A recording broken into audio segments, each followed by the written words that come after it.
Mainit na ang among lugar. Oh, naglakaw-lakaw sa duyan ni Daplin Highway.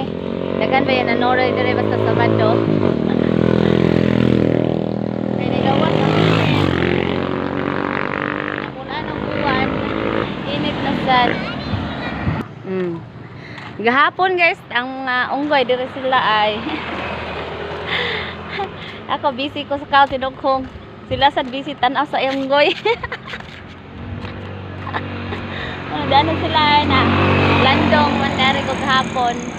May kay pagkatugtong-tong sa mga kahoy nga daghan. Unggoy. Oh.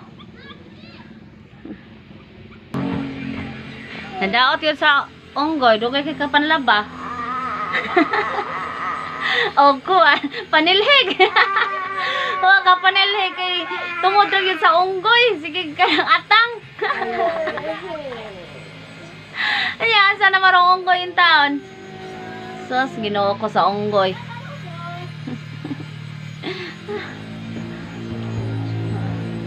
Ini si Aki ba? Pakaon ko ni sa unggoy ron. Hatag ko ni sa unggoy ron. Mataa. Saan mo? Yang friend kay unggoy.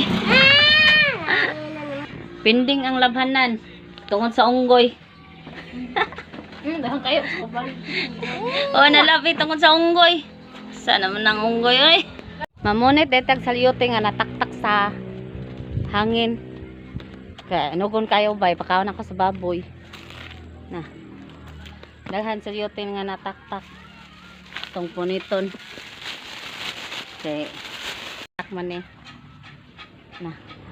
Hangin naman dare. Inita eh. Punito na yun nato. May pakaon sa baboy. Kaya na may bunga nga pakol. Hinog.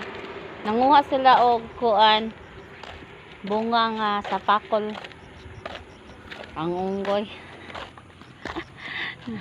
Landong man sa kudari. Dagang kahoy. Mga ganahan ang unggoy.